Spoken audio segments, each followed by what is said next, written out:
The views and opinions expressed in the Golden Boot podcast are those of the speaker and do not necessarily reflect the views or positions of the Golden Boot podcast as a whole. Y'all ready to get rolling? Quiet on the set.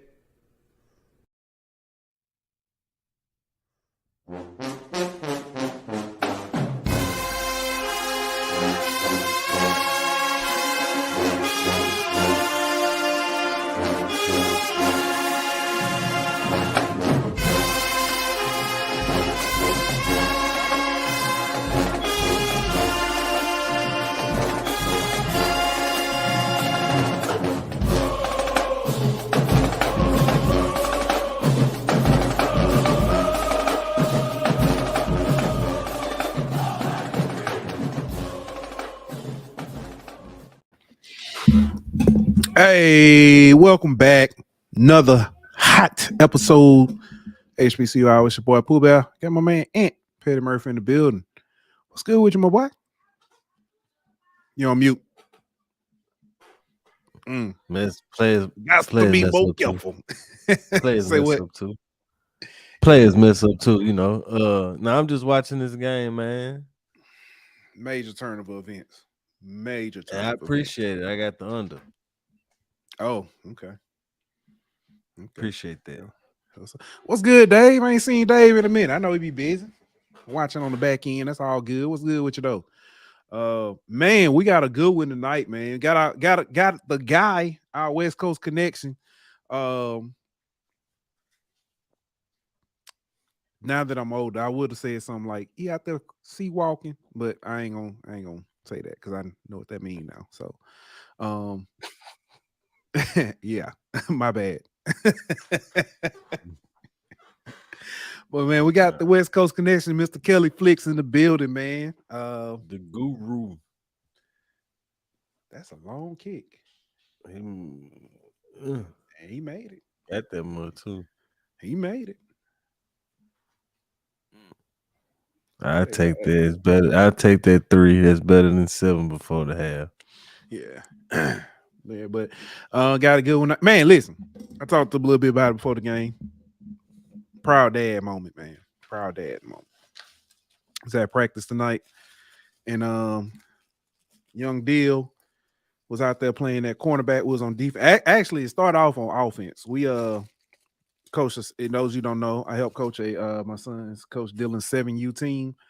We practiced against 8U tonight, and the first 2 times we scrimmaged against 8U, we did not move the ball on offense at all. As a matter of fact, we only got 1 clean snap off.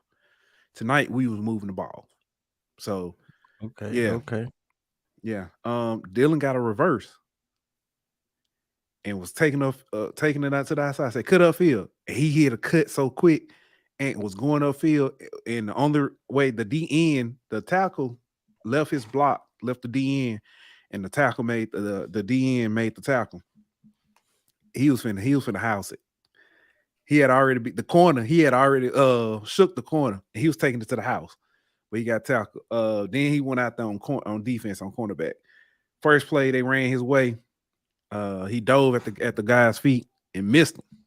You know what I'm saying? So hey, quit, because he been doing it all week. Quit diving at their feet, get closer. So you know what I'm saying, then you can, you know what I'm saying, wrap them legs up, get in, you know. Next play came, got this kid on the team, on the AU team that's hefty. I'll say it like that. That's probably the nicest way. He's a hefty young man. And this hefty young man ran at Dylan. And Dylan wasn't scared of it. He went up and he made the tackle. Well, the tackle made Dylan. Dylan got, you know what I'm saying, he was, you know what I'm saying, grabbing his head, and he was visibly red, a little red in that visor. And I knew what was going on. He got on one knee. I just said, breathe. It's gonna be all right, breathe. The head coach came over there. So what happened? I said, yeah, he got, you know what I'm saying, the guy's knee hit him in the head, you know what I'm saying? He said, how many fingers I'm holding up? I said, Dylan can't count. That don't work. That don't work. That concussion test don't work. you can't ask little kids to count and they don't know how to count. But I tell you what, Dylan got up he ain't miss another tackle the rest of practice, man. That's what's up. But yeah, a little lockdown over there, huh? I'm still laughing because he was holding up fingers, dealing with calling it out. But I was like, yeah, I mean, can't count, coach. I mean, he guessing right now, coach. I can tell you, he guessing. He getting them right, but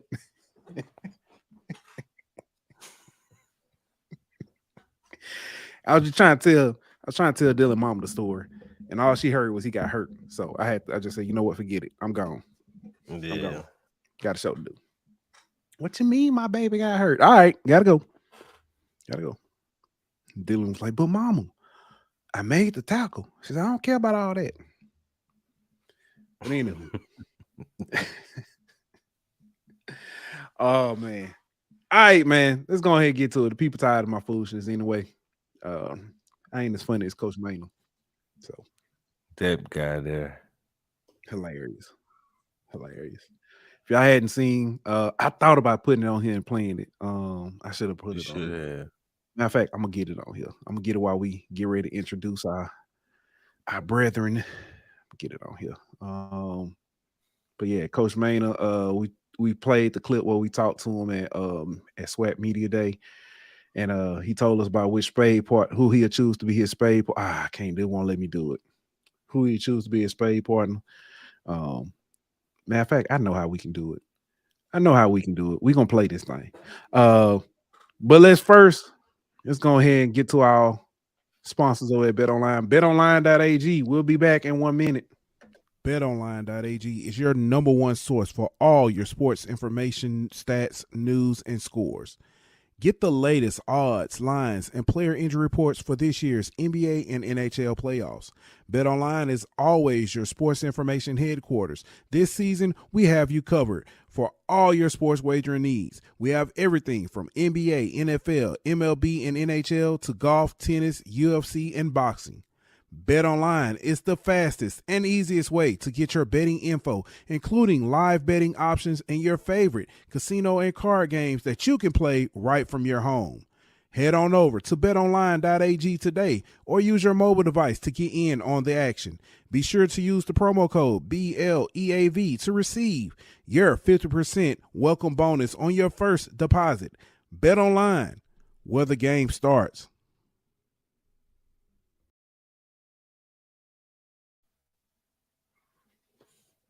Hey, we got our guy in the building, Kelly Flicks. Welcome back, HBCU Out, man. What's good with you? Man, what's the deal? Good to be back, fellas. It's a very exciting week of college football. Yes, sir. Good.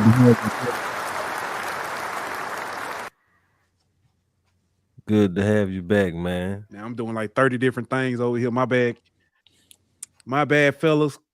Flicks. Man, I don't know if you saw. Hold on, I got it ready. Let me go ahead and it's Coach Maynard and his that ain't what I'm trying to do. Hold on. I'm gonna get it right. Here we go. All right, here we go. Coach Maynard. Let me know if y'all can hear it. I think it's yeah, here we go. Oh, I got one last one for you. You might this might of all the swag coaches, who would you pick to be your spade partner? Out of all the swag coaches, I think to be my spade partner. Okay. Not really, because he went to Clemson. He ain't played. Let's see. Eddie Robinson, I'm not picking Eddie.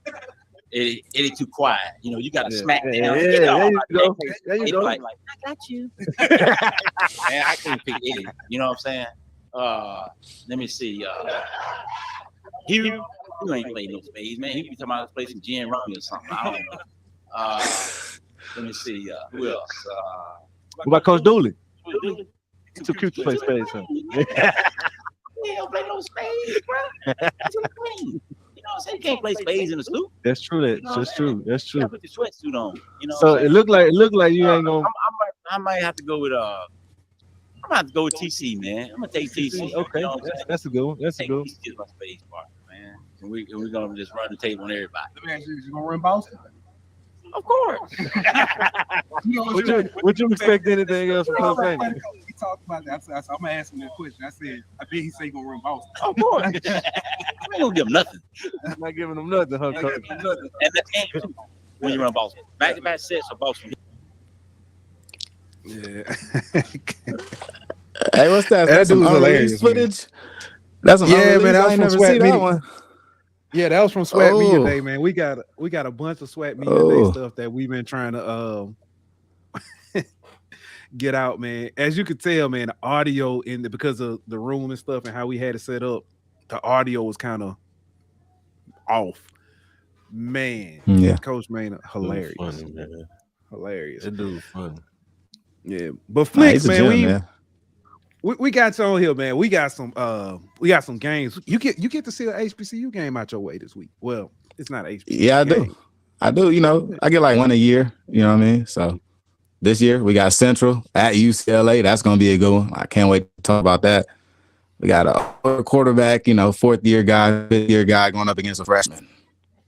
It's a big matchup. Let's start there. Actually, UCLA, is Dante Moore going to be the starting quarterback?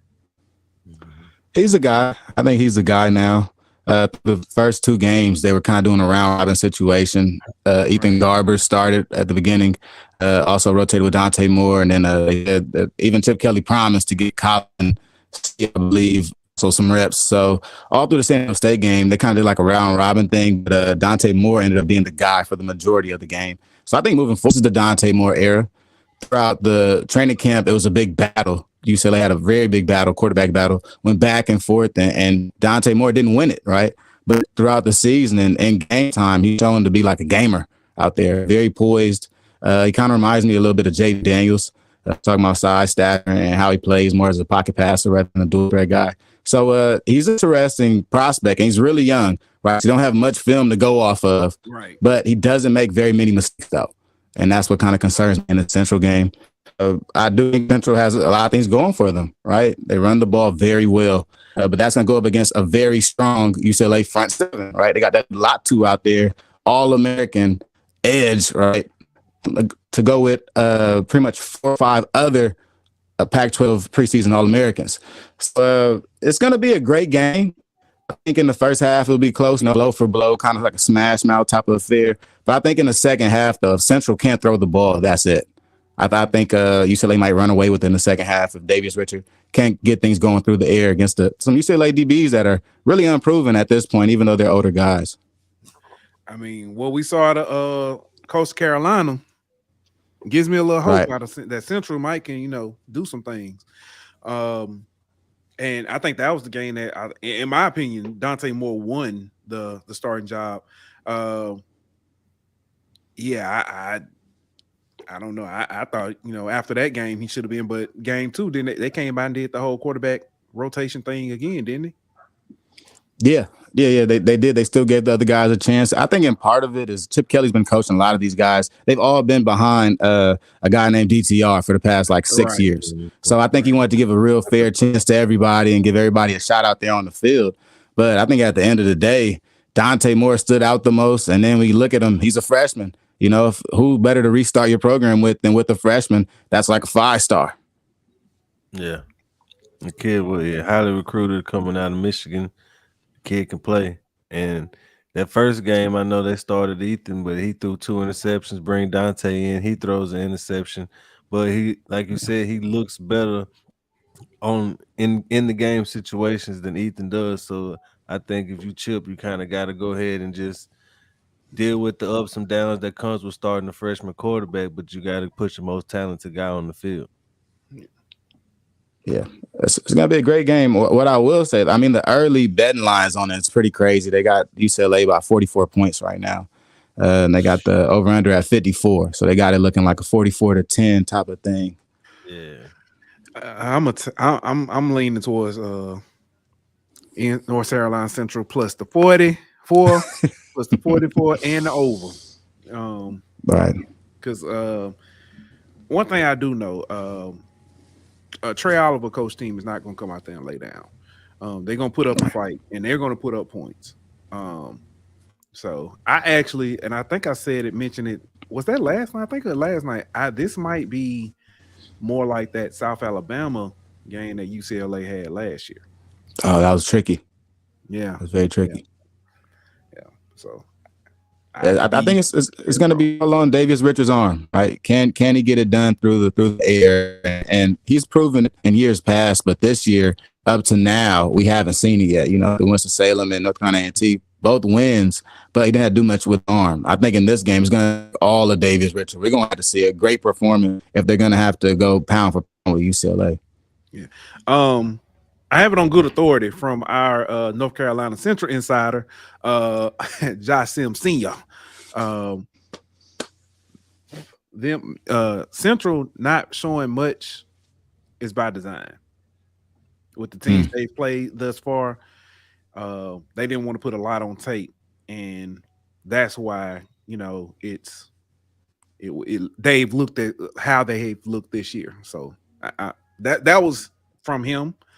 We'll see. I got faith that Central will put up a really good fight.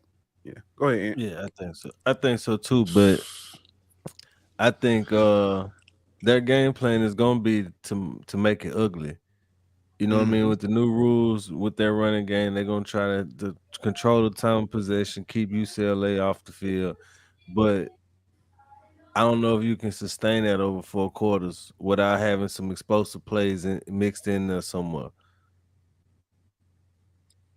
Yeah, I agree. I think even to the point that, the team may not be trying to use the entire playbook up this early. When you're wondering about trying to win against UCLA, right? Are you going to throw the kitchen sink at UCLA, or are you going to just box it in at some point and say, all right, we just give y'all that and that's it. We'll move on. We'll get out of this healthy. So when it comes kind of like upsets, you kind of got to go all or nothing, accept the risk with it, take injuries, take the fact that a lot of your playbook is going to be out there to get the win. But I think it's all about how competitive you are in the second quarter, right? I think this year we've seen a lot, especially HBCU versus Power 5 or Group of 5. First quarter doing very well. We saw that with Tennessee State and Notre Dame. You even see it a lot with the first half of FAMU and USF. But around that second quarter is a decider whether the team is going to stick around or if they're going to lay down. So I think that's going to be a big decider in this game. Yeah, I think like you said, UAPB versus Tulsa, they got up early. You know what I'm saying, in that game, got some turnovers, made some plays. Then that second quarter, they starting to lose control, and the next thing you know, they're down 4. Yeah. You know what I mean? That's tough. Yeah. If Morgan State defense can go out there with North Carolina Central offense, this might be the biggest upset we've ever seen. But since that's not going to happen, I do look forward to seeing, how this game plays out.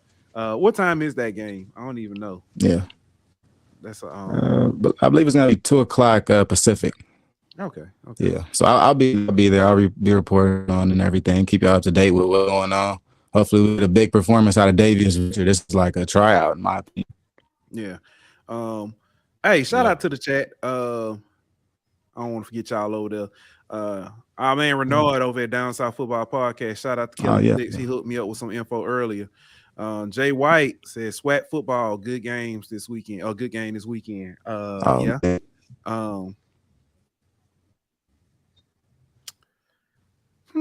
That's actually Willie Bolden says Sanders' success will make this game Richard's third and final interview for the NFL for the NFL job. Okay. He's got a season though. He got to finish the season. We'll see how this season looks, but good performance here helps a lot. Chris been studying. He said Central need to put the ball in Davis Rashard's hands and let him work. Chris, I'm so proud of you. I am. Y'all just don't know. I mean, yeah, that's true. I agree. Him and Collier they're gonna lean on him a lot. All right. Next game on the docket is also a HBCU versus FBS. Jackson State at Texas State. What we feeling like on this one, fellas? We're gonna need to see a lot out. We just talked about the quarterback play for Central. The quarterback play for Jackson gonna have to come with it if they're gonna try to keep up with what Texas State been doing offensively. With the transfer quarterback TJ Finley, they already knocked off Baylor. They've been putting up big points, and they offense is. What you got? I did not realize that's what TJ was. Yeah, but they they got like a high-powered offense over there, but Jackson State I know that we know they got a running game. We've seen that. Can that quarterback play match that running back play? Can they put up the points needed to go in and beat Texas State? Yeah, that's gonna be a big one. I want to see if which Jackson State defense shows up, because we know the defense we saw against South Carolina State. At that point, I was thinking, Willie Simmons might be in trouble. And then we saw that defense take on FAMU and was like, maybe not, So I think that this is the defense. Another area that I think Jackson State is going to make or break them, special teams. Because that's where they've been getting beat the last two games. That's how FAMU got the early lead on them. And although Southern lost, Southern made some plays on special teams to set themselves up in some, some very favorable field position. So, chiming in, we're still going to Texas State, Jackson State, right? Issue, man. So Texas State, they're 16-point favorites. Over-under is like 48 points right now.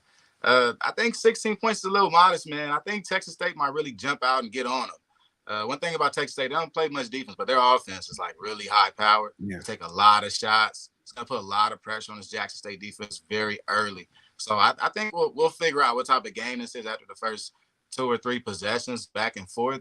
But one thing for certain, Jackson State's got offense has got to go, like from the jumps. We talk about start up and go, because Texas State, this offense is super high powered. And GJ, the coach there, the head coach, is known for these high powered offenses, right? He did it at Carter Word. He's done it at offense coordinator at Washington State also. So what he's done, he's brought it around all through the nation and bringing it back to this Texas State team where they had one of the top recruiting classes. So they're a really dangerous team. I think when Jackson State scheduled them 3 years ago, they didn't think that Texas State would be this good, but here we are. Yeah.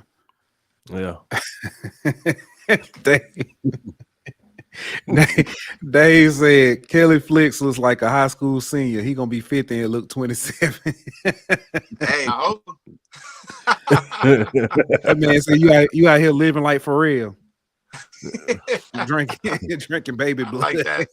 Just drink some water. That's all it is. Just drink water. Oh bro. Man. Oh bro. Man. So I got a game that I really think is when I say it really, it's FCS. Towson at Morgan State. Give me Morgan in that defense. Give me Morgan. Morgan State has only allowed, their defense has only allowed 10 points in 2 games. Their defense. Now the offense gave up 14 points last game, but the defense has only given up 10 points. Yeah. I mean, that defense legit, man. We already know that they, multiple needs Williams watch list guys. We know what they got on up front.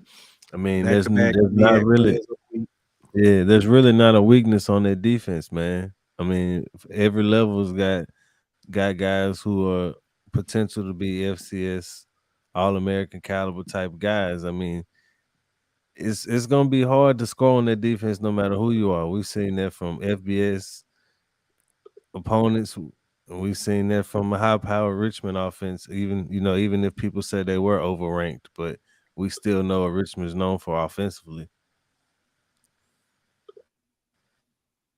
Yeah. Right. I'll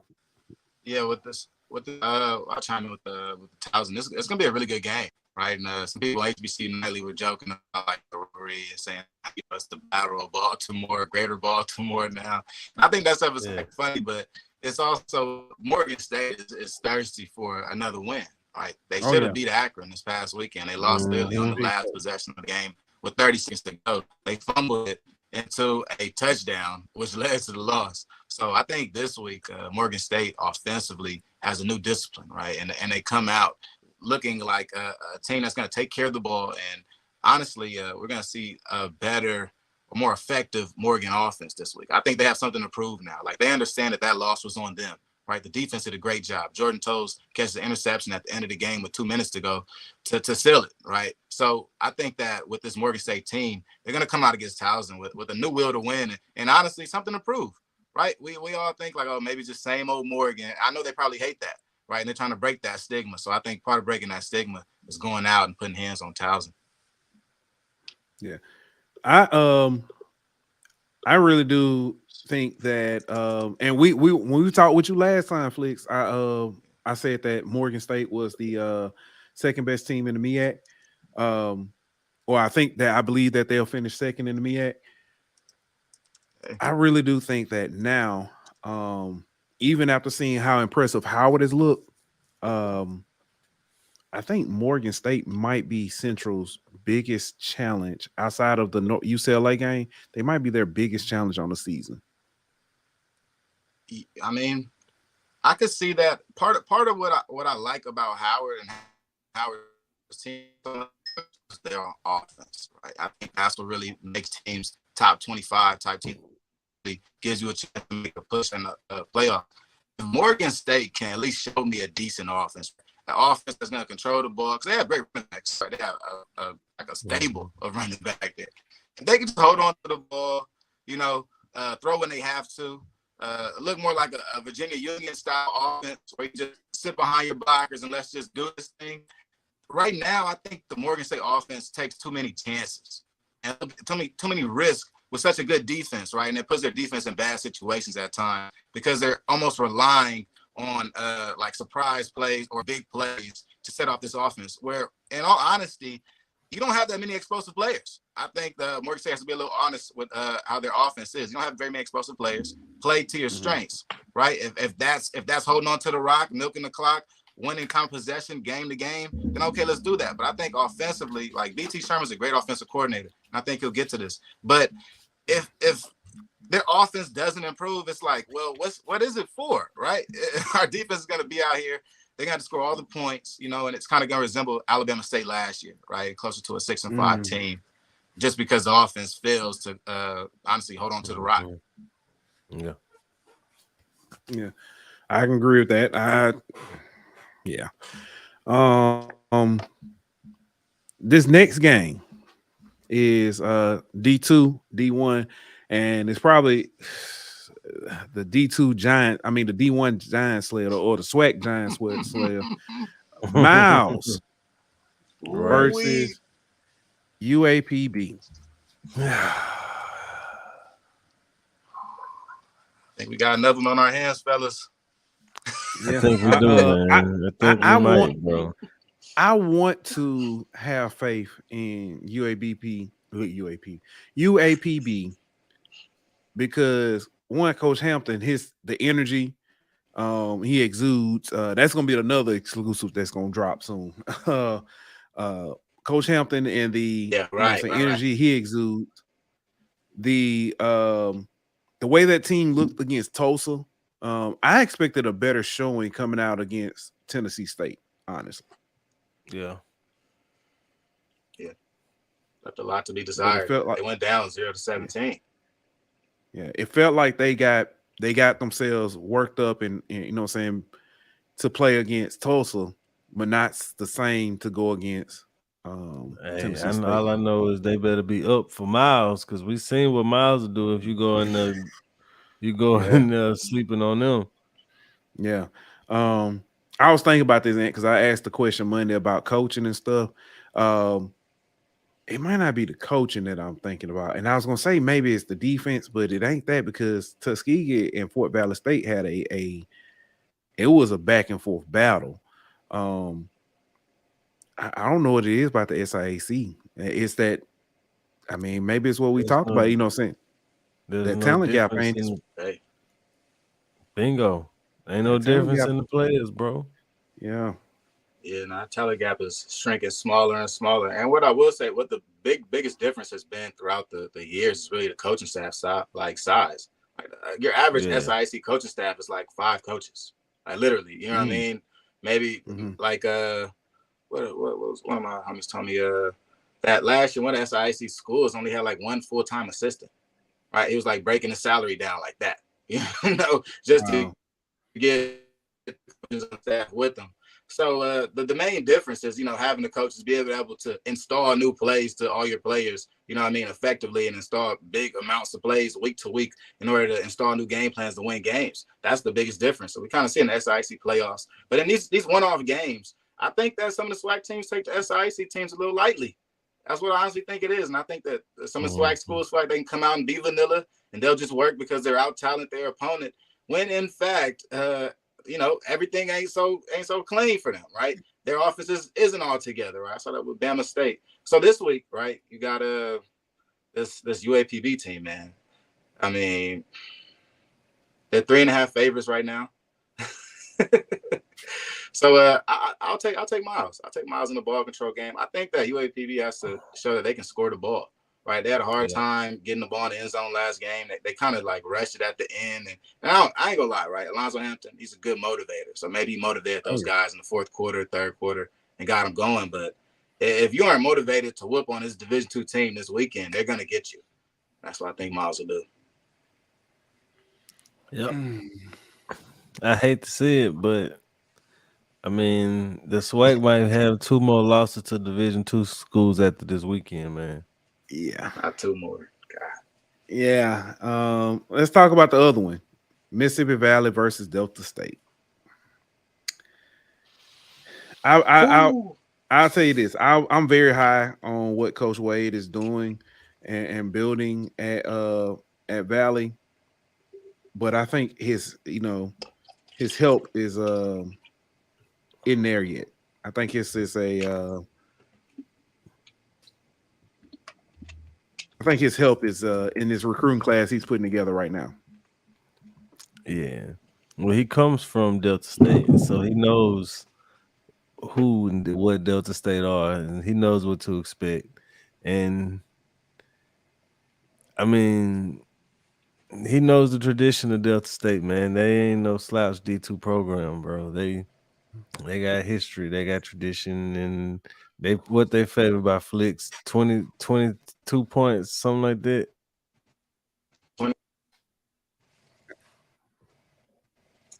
20 what? Points. Yeah, nah, I do 24. 24. See, man. Yeah. Right. Oh man, I just feel bad about that. I feel bad about that because, like I said, we need I to like have the conversation. We need to have the conversation, like serious conversation about how we talk about SWAC versus MEAC, which conference. Mm-hmm. The SIAC gonna have a winning record versus the SWAC.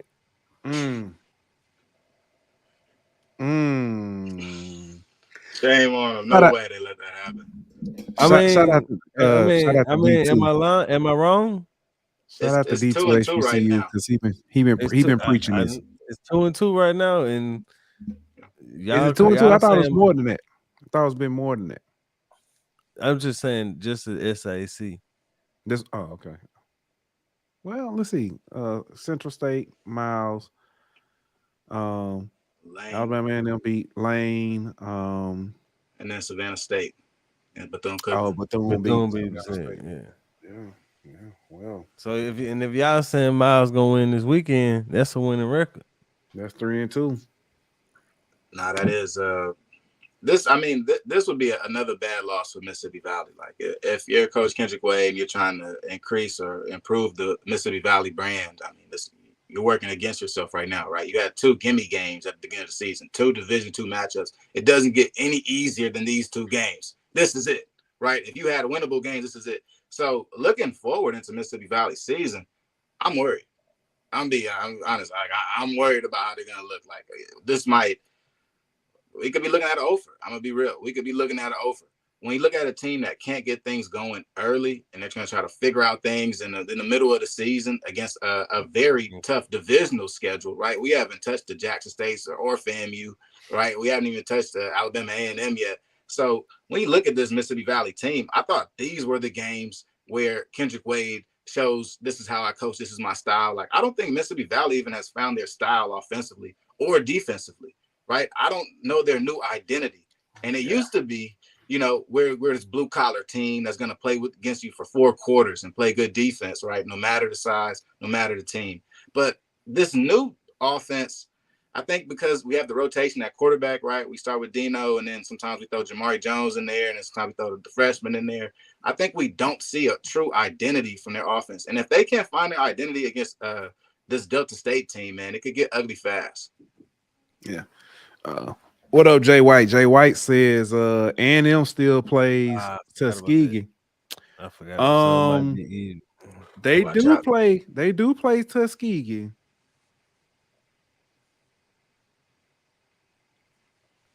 Give me Skiggy. I'm not doing that. I'm not doing. Listen, I put it like that. That's gonna be a battle, and I hope to be in the scene. A&M, right? A&M personnel.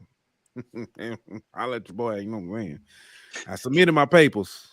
Need that word, but yeah. And that game is going to be. Which here's the craziest part about it. I've been saying, and people might get mad, or especially FAMU fans might get mad. I keep saying that I think A&M gonna, because they got FAMU at home. It's in November. I was like, I think A&M could get FAMU, but when it comes to Tuskegee, I'm a little nervous about that game. I'm more nervous about A&M taking on Tuskegee than I am. I know it sounds crazy, but that sounds crazy, fam. I mean, it could be. But I get what you're saying, though. It could be a track. I agree with it. I mean, I think Tuskegee could take them because part of it is, all right, that point in the season last year, Tuskegee was getting ready for SIAC championship, right? So this is one of the best teams in Division II football ranks, right? So they're playing a formidable opponent late in the season, a team that understands their identity. If you let them start to get things going, this goes, okay, well, now we're in a fight. And you want to be in a fight with Tuskegee late in the season like that. So, hey, I mean, maybe Alabama A&M looks that much better than them up until that point in the season. And we get there and I go, yeah, Tuskegee don't have it, right? But right now, though, hey, man, Tuskegee looks good. But at the end of the day, Tuskegee also get the take on Alabama State. So they got them all. Yeah. So that record might not be so even. But speaking of A&M takes on the Fighting Ascots. Oh my God, Coach Dooley and the boys down in the Baton Rouge. One team found out who their quarterback is. You said they did. Hey, one team did. A&M. Yeah. Right. Listen, somebody was. I ain't gonna say somebody. I was saying, I think because now me talking about Magic City, when I was saying I got A&M in the Magic City because I think Maine will get the quarterback decision right before Eddie. Don't look so crazy now, do I? Now I never would have thought I've been saying Maine will get the quarterback decision right before Dooley. I mean, the question is who gonna get the quarterback situation right between Dooley and E-Rob? That's the question. At least E-Rob got it right for one game. Did he? That's tough for that game. For the first game. But I don't know. I mean, what say both teams ride out with those quarterbacks rest of the season, right? We've seen Dooley do it. We've seen E-Rob do it. Exactly. It's a tough question. I got what are we looking for in this A&M Southern matchup though? I mean, I need the Southern offense to wake up. That's what I say. I need the Southern offense to wake up, right? And I don't think that they will, right? But I think they have to if they're going to win this game. If we're looking at a Southern team that's supposed to be the old Southern, a Southern team that was just fighting for a SWAC championship, then I need to see a Southern offense that can score points, right? Defensively, they didn't look too bad last week. I think at times the offense just kept putting them in bad spots. And really, it points to Harold Blood at quarterback, and it points to the offensive coordinator, right? Offensively, I can see that Harold Blood has a hard time throwing the ball against man coverage. Does a little bit better against cover 2 and reading that zone. But other than that, he has a very hard time throwing against the defense. So I need Harold Blood to also improve in passing his percentage. And really, when he sees pressure, he cannot drop his eyes from downfield to in front of him. I think that's one of his biggest issues and really a problem with him in trying to find rushing lanes and take off and get out of the pocket. A lot of times when things begin to break down, he has a hard time maneuvering the pocket. He brings his eyes down and starts to look at the rush and look at his pass rush rather than continuous progressions and find the next open guy. So I think Southern has some developmental issues that I don't think gets fixed in 1 week. And I think Alabama A&M has found their identity. They're going to be a hard running team. They play good defense. Their DBs play very well. Terrell Gardner is going to be a big play guy for them. So give me Alabama A&M. Southern's favored by 1 point, but give me the Bulldogs. Yeah, I'm with you on that. And the biggest thing I really want to see is that Alabama A&M running game against that Southern front seven. We know what England can do, but last game, that Morrow kid that came out had his coming out party. So that two-headed monster that Alabama A&M now has at running back, what can they do, to kind of help Langford out and give him some balance to that offense against that Southern defense? If they can get that running game going and kind of take some pressure off Langford, man, I think they're going to put up some points on Southern.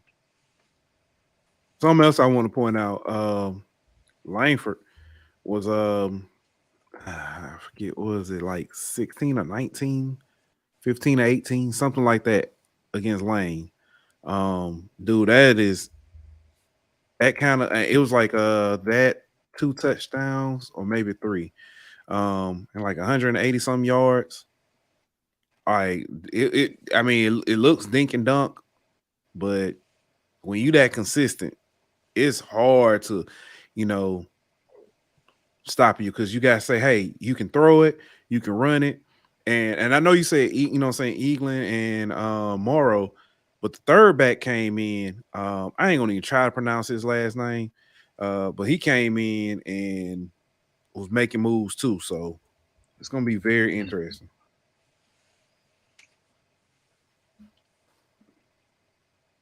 See who else we got. This next game we got is a good one too. We got the battle for the real HU.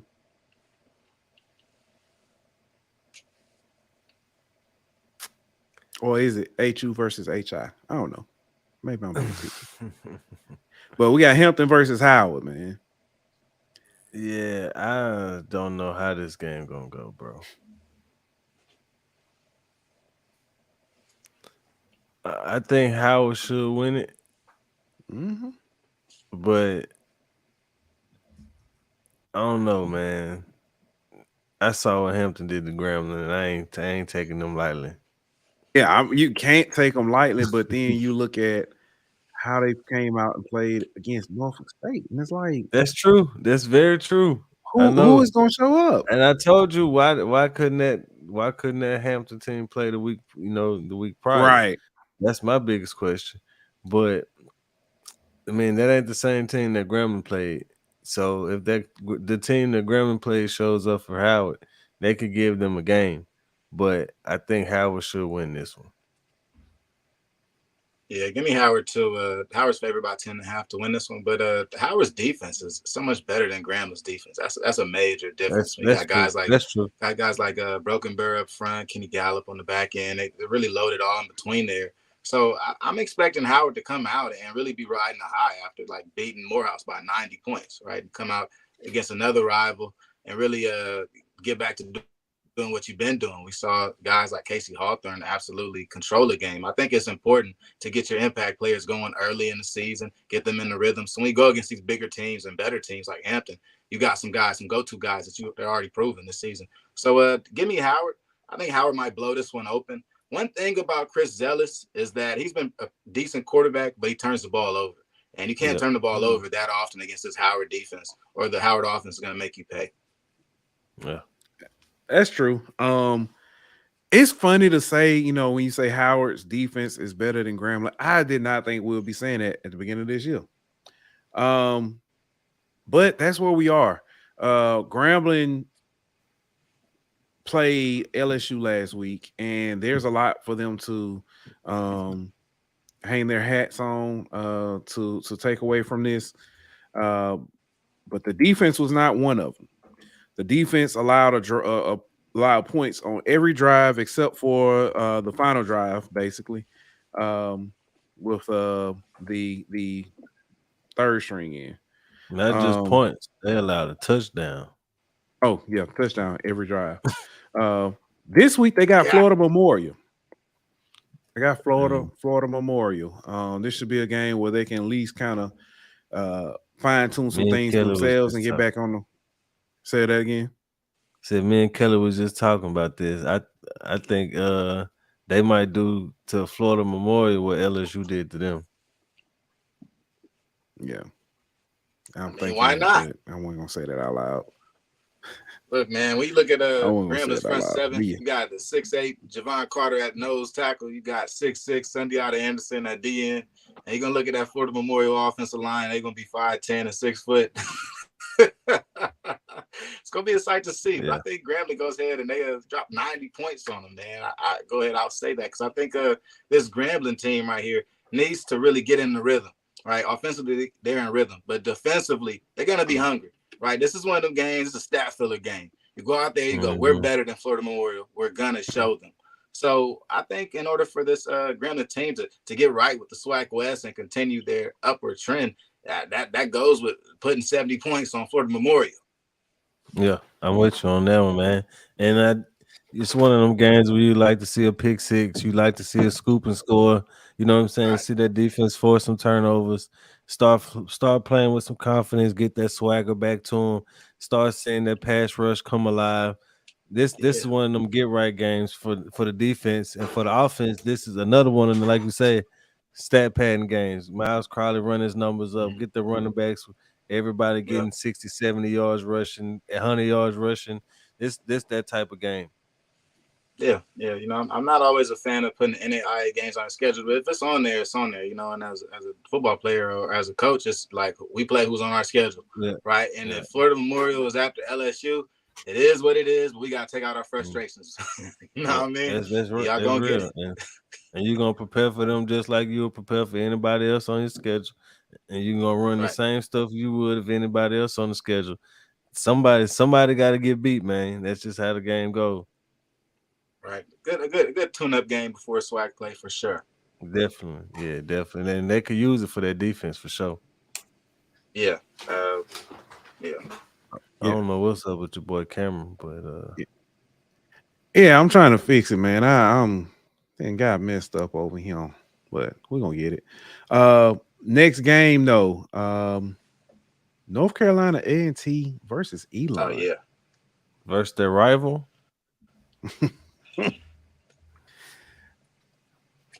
Hey, y'all said that last episode. I said, is that for real? And I said, who is that? That's what somebody told me, man. I'm just saying. That's what I heard in the HBCU United space. I'm just saying. That's why I heard about the Towson Morgan thing too. I was like, I didn't even know these matchups exist. This is an interesting one. They got Elon favored by 15 points in this game. And I mean, they should be. Agree. A&T ain't got no offense, man. 15, that might be low. Listen, I respect everything that Coach, you know what I'm saying, Coach Brown is doing, is at least trying to do. But this offense has been terrible. Charles Barkley voice. I was not expecting them to score 16 last week. So they are at least doing better in that aspect. This game, Elon, I don't even know what Elon looked like. I don't know where it's at. I just know he messing up Twitter.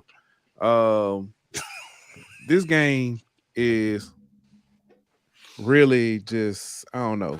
I missed the, y'all remember when, saying Kanye, I missed the old AT. The Skoda ball AT. That's what I'm talking about. That's just, they've been killing me, man. Man, that's They that, get your that boy, quarterback. right? It's like Jackson State, man. It all started with that quarterback position, man.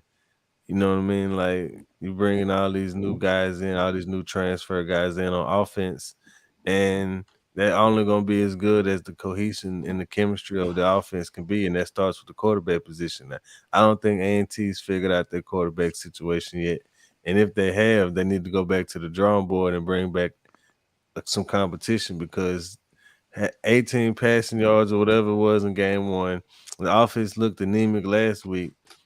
You just can't keep having them type of performances, especially if you think you're gonna compete in the CAA. Hey, I'm gonna have to drop and come back for some reason because it's killing me. But I'll go ahead and set y'all up with the next one.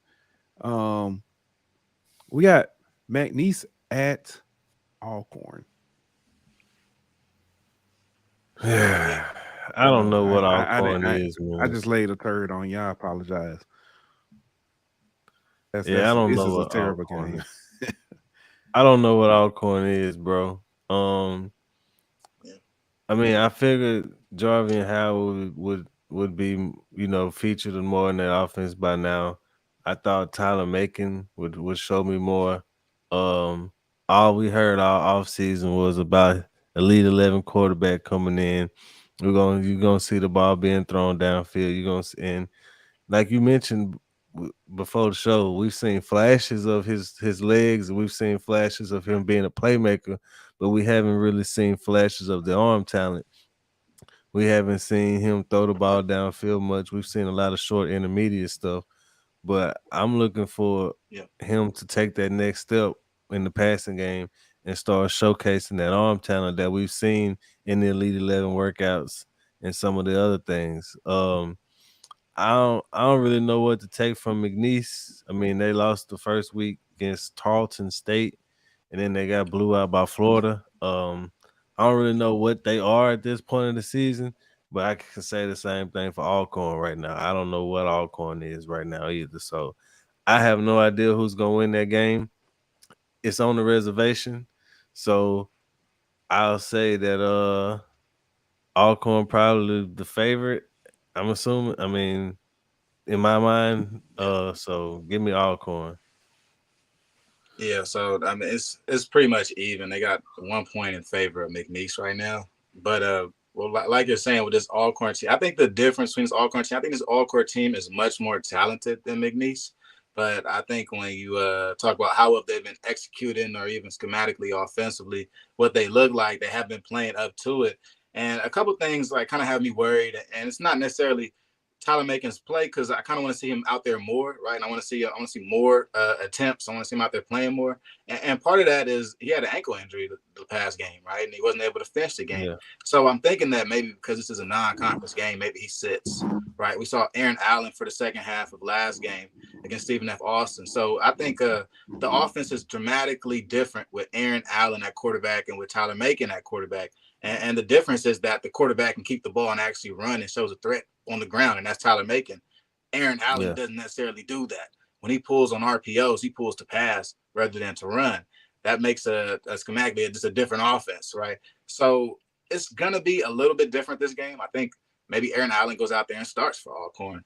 But when it comes to playing like McNeese and things like that, you got to be a little consistent on offense. And the problem I've seen with Alcorn's offense is not only that they haven't, been able to get Tyler Macon going, but they've been very predictable, right? I think everybody in the stands knows that the ball is going to Jarvin Howard. Almost every player, every other play. And because of that, we see a defense that's literally not even playing the pass. Like they're in zone and everybody's looking at Jarvin. How can Alcorn change that, right? Is that Tyler Macon keeping the ball? Is that Aaron Allen keeping the ball on these RPOs? Maybe, right? But until that changes, Alcorn's going to have a lot of issues offensively because everybody knows where the ball's going. Yep. Hard to get them going whenever you got 9 in the box. Right. Yeah. I think this you said about earlier about UAPB. I think we can kind of say the same about Alcorn is trying to find that identity. They came in knowing they've got a monster at running back, but then you've also got a quarterback that's capable of being dynamic, you know, saying with his arm and his feet, and they're stuck in, I think, in trying to find a happy medium, find a way to get Jarvion going and get Tyler Maker going, but it's in the meantime, it looks like confusion. Yeah. That's a tough point. This would be a good win, though. This would be a good SWAC non-conference win. I talked about on my show that the SWAC non-conference last week was pretty bad. They're like 2-7. Like this would be a good win, a win against McNeese. Yeah. Let's look at other notable games, man. What's some other games that y'all may have on your docket that we didn't mention? Well, I got this big game, Tennessee State and Gardner-Webb. It's going to be a very big game. Going to have some playoff implications. Gardner-Webb looks pretty good. Tennessee State, if they want to keep their playoff hopes alive, you got to win this game here, or at least try to win your conference. It's going to be a big game for you. So I think this is it. We've kind of seen the end of Draylon Ellis at quarterback for Tennessee State. I think Davian Bryant, this is like his area at quarterback now. Draylon played sparingly in the past game, so I kind of think the door is shutting on him. But with Davian Bryant, I mean, I think we can see a very good Tennessee State team. He knows how to run the offense. He's a fifth-year senior. He's been there all these Eddie George years. He was there with Hugh Jackson, if I'm not mistaken. So, hey, I mean, I think the sky's the limit, but it's going to be a great game nonetheless. And you got any? Yeah, FAMU in West Florida. Thank you for saying that. FAMU, West Florida, yeah. Hey, that West Florida offense, we know what they can do. Put up point. I know they got that quarterback from who, you know, the quarterback with the whole viral video and all that kind of stuff. He's not the starter though. Oh, he's not. Marcus Stokes. No. Yeah. Pee Wee I thought he starter. was the starter. Okay. No, I was told it was another. They got a JUCO guy that's the starter. Yeah, Okay. Pee Wee Jarrett. Pee Wee Jarrett's the guy, but he's good. He's nice, big size guy, 6'3", black dude. Where's number 7? I mean, he could go. Yeah, I know they put up points with that offense. Their offense is high powered, so I just not one to sleep on if you FAMU. That should be a good one. Yeah, that should definitely be one. Miami is beating the brakes off of Bethune right now. It's ugly. What is it? 34-7 last time I looked at it. It's 48-7 now with 23 seconds left in the game. I originally probably would have put Texas Southern Rice on here. But I don't know if that's going to even be slightly competitive at this point. I don't think so. I don't think Andrew Body plays. Yeah, that's why that's why I say I don't think it's coming. I think it's, and no disrespect to the backup, but yeah, I don't know. It ain't the same. It's not the same. Yeah. Andrew Body is only one Andrew Body, right? And they've been building this offense around him for the past 3 years. Without him, this is a different offense. Very different offense. Yeah. Do we even dare mention Prairie View SMU? Yeah. Because it's Prairie View SMU, Norfolk State Temple, Dale State Richmond. Those are the only other 3 games that I was looking at that I was like, maybe, but nah. No. I don't see it. Yeah. Actually, while we're talking, I do want to put up while we're here. Hold on, give me 1 second. Let me get this. Since I already lost camera tonight. Or did I? Hold on. We might be on to something, fellas. We might be on to something. Speaking of getting the brakes beat off them, Minnesota Vikings just it's like they just gave. Yeah, I need that not to stand. Yeah, good job. Oh, what you got? What else would say? What's your over? 48.5. Or is it Yeah, 47 and a half? Oh, that's a wrap for that. That's sorry, bro. Hey man, I'm still holding out hope. Yeah. Well, hold on. Let me try to get this other because I want to get up the my bad. I was trying to see if I can get my camera back, and now I'm trying to see if I can get the other stuff. The player of the week. Yeah, I'm just all kind of told you fourth quarter, coach. Fourth quarter is gonna get me. Oh man. They went through all the games. It's pretty good. There was also a couple of Division II games this weekend too. Here we go. Yeah. Nice. Okay. Well, what you got Division II wise? Look at those guys. This is good. Oh, Division II teams. I was talking about Lincoln at Fayetteville State. It's gonna be a real good game. Isaiah Freeman, quarterback at Lincoln, is pretty good. One of the top Division II quarterbacks, and then he has a receiver, Malachi Langley, who's actually leading Division II in receiving yards right now. Last week, he caught 7 catches for 197 yards, 3 touchdowns. So that's going up against Fayetteville State. I just won the CIAA last year, so it's going to be a great game this weekend. Right. Yeah, that sounds like a good one. Yeah. Remind me, since you said that, remind me at the end of the show to ask you about CIAA. I actually got a question. Actually, nope, because this is I know the answer to that. Here are your SIAC Week 2 players of the week. On offense, you had Aeneas Dennis with Benedict. On defense, you had Malik Moore at Tuskegee. Special teams player of the week is Lorcan Ryans from Tuskegee. And then the newcomer was Mr. Aeneas Dennis. Quarterback at Benedict. So Benedict found him another quarterback because everybody, that was the big, you know what I'm saying? I don't care what happened. They lost Phoenix. Mm-hmm. So it looks like they're doing well. It's a quality pickup. Yeah, I must say, I did a watch party with Benedict and Edward Waters this past weekend. I watched Benedict thoroughly dominate Edward Waters, and I thought was pretty good. Right, they even blanked him 34-0. So kudos. It was Benedict is literally outscored their opponents 86-0.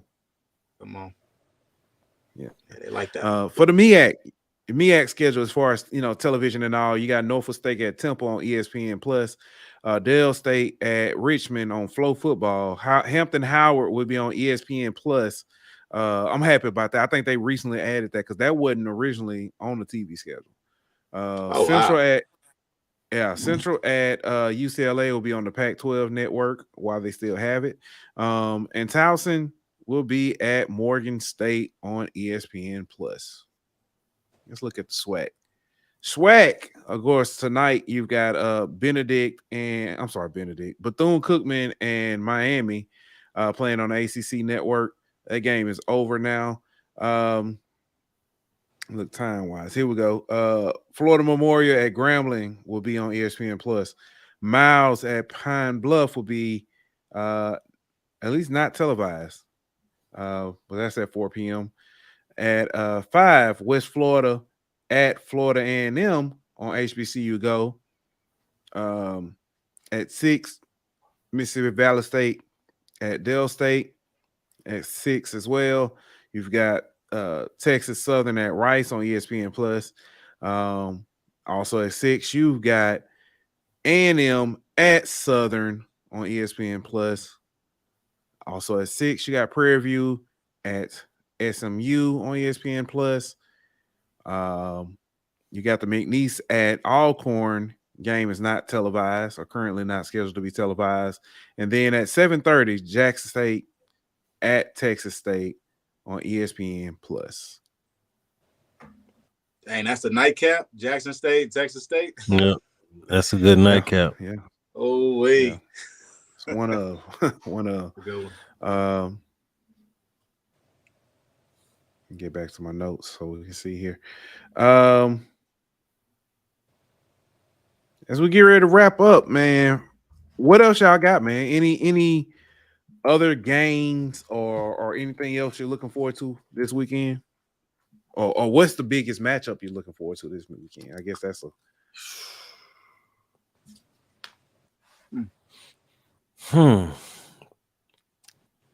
I really want to see that Central UCLA game to see what Davis looks like. Mm-hmm. But to me, I'd probably say the conference game between Southern and A&M. Yeah.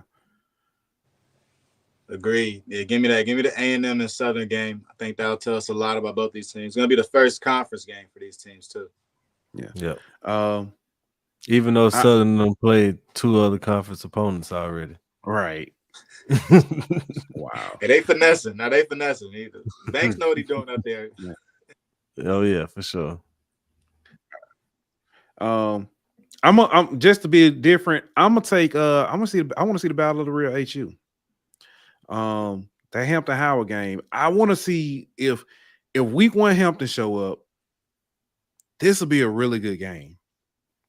Yeah, this will be, and I think it's going to be a good game anyway because of the rivalry. But if week 1 Hampton show up, this game is going to be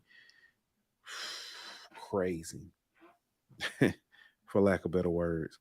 Yeah. Now I will say this week, even the different FBS matchups that we're seeing with these HBCUs. For one thing, I will be keeping an eye out on them because I'll be at the Central and UCLA game, right? So I still want to know what Davis is doing, like you're saying. And then also the Jackson State and Texas State. I want to see how close Jackson State can stay up with Texas State. Can they stay up? Can they run with them? It's going to show me a lot, right? I'm expecting a high score in a game, but at the same time, if Jackson State starts to keep up with them, I'm going to be excited about Jackson State. So some of these bigger matchups are going to, I'll be watching one game, but I'll be flipping back and forth to the next game just because the implications if the HBCU can stay with one of these top tier teams. Right. Yeah, for sure. I'm definitely going to be, because I don't think I'll be going anywhere. So I definitely be screening it up, seeing what games I can get on, watching. It's going to be, man, it's definitely interesting. What's good, Craig? Texas Southern in the building. Texas Southern in the building. But yeah, man, I'm definitely, like I said, looking forward to just getting these games up, seeing how they go. That I just out of pure curiosity, I want to see this. I want to watch that Towson Morgan State game. I want to see how Morgan State responds. So initially, I picked them to beat Akron. I felt like they would be, they should have beat Akron. Yeah, I felt like they was gonna come in Akron motivated and beat Akron, and then kind of let their foot off the gas against Towson.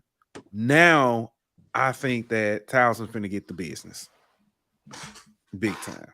Right. Agreed. Big time. And you got anything else before we get up out of here? Nah, that's it for me, big dog. I'm just trying to watch this under hit. All right, bro. Well, I don't know if that's gonna happen at this point. Hey, we got 10 minutes, dog. I'm gonna be the longest 10 minutes. Hey, you ain't lying. It's gonna be the longest 10 minutes. You ain't lying. The rest of it done hit. Yeah. All right, man. Well, Flicks, man, tell the people where they can find you, man. Yep, on Twitter and Instagram at Kelly Flicks. Y'all can get up with me, and on YouTube, Lace Up Podcast Network, home of all my videos. HBCU Flicks comes on every Monday. Do watch parties on Thursdays and Saturdays, man, and come kick it with us, man. Talk some HBCU football. All right, man. Sure. Appreciate you as always, man. Oh man, thanks for having me on, guys. Man, look forward to chopping up with you again. But let me go ahead and get up out of here so I can figure out what the heck going on. I need to go watch this under. Yeah, anyway, we'll stress out these last 10 minutes. You're gonna be stressing. You ain't lying. Gonna be stressing. But all right, man, we'll be back on Monday to recap these games, give our top 10, and talk about players of the week for every conference except the SIAC. SIAC don't put out their players of the week until Thursday. They had to announce the bowl game, bro. They had to announce the bowl game first, and then you put out players of the week. It's a lot going on. Man. All right, man. Like that, we are all right. We'll see y'all Monday. This show was presented by betonline.ag. Bring me my money.